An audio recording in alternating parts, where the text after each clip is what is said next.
Hello to your friends, Chaim here in Israel. I would like to say something to you guys. Love your neighbor as yourself. A week ago was the 9th of Av, the day when both of our temples were destroyed, and you know what everyone was singing and saying? Love your neighbors yourself. That's straight from the Torah. That is one of the most amazing commandments ever.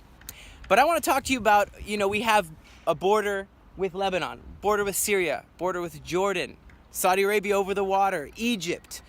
And the truth be told, our neighbors are in need of prayer. And if we love them, we're going to be praying for them. 465,000 of our Syrian neighbors have been killed. In the last, 6 years of the conflict, about 1 million have been injured. Half of the population, at the beginning of the conflict, half of the population was displaced. This is sad stuff. We know that it all started back when the Arab Spring, as they called it, I don't like that term, where Tunisian dictator was overthrown, Egyptian dictator was overthrown, and this boy in Dara is the city just near our border, not far from Quneitra. This boy decides to spray paint in their anti-government slogan, saying, yeah, we should overthrow our government as well, in line with the others. And the truth be told, that wasn't met with a lot of welcome. In fact, the government began to shoot protesters. Even later on, chemical, gas was used, sarin gas was used on these protesters.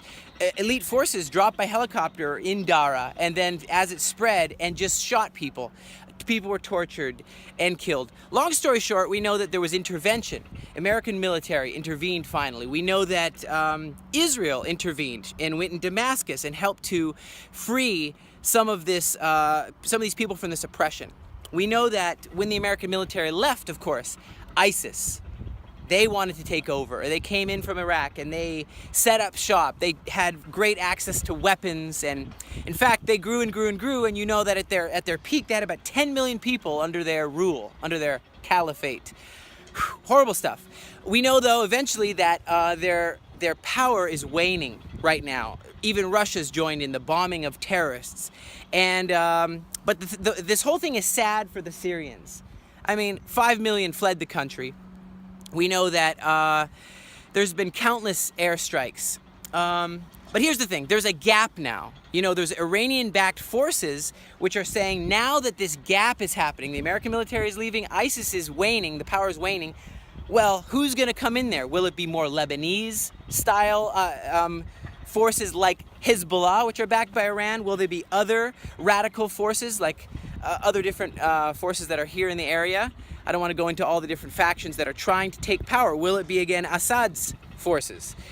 The truth is they need prayer. The Kurdish want to set up an autonomous state right there in the middle of Syria.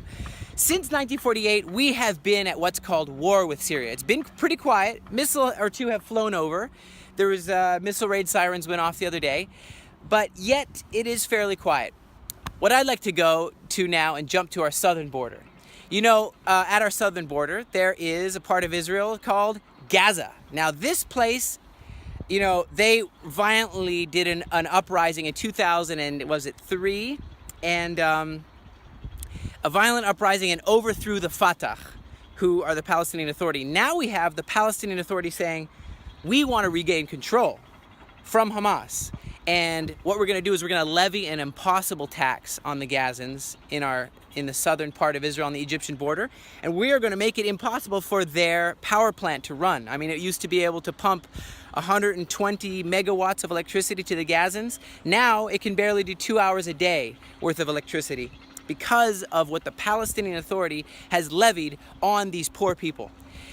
Now, I want to give a ray of hope. As I'm reading Zephaniah chapter 2, verse 4, I see that it says, once again, even Jewish immigrants from Judah will live in Gaza.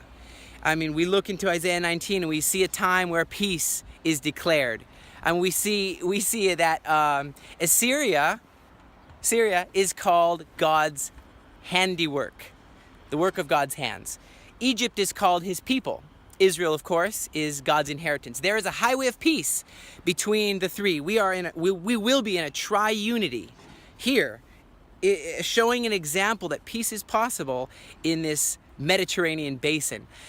But I want to go into the Isaiah 19 verse 18 as we end and say, hey, they're speaking the language of Canaan there in Egypt. Well, let's look at Isaiah 19 verse 19. It says clearly there that there'll be an altar to the Lord God of Israel in the midst of Egypt.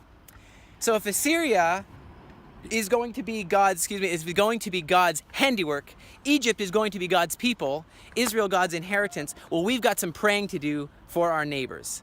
Let's get at it. Let's not be distracted by what we see on the news, by what forces come and go, by what people spend their time on. We have our time to be spent to love our neighbor as ourselves and pray for them. Keep on standing with us here in Israel.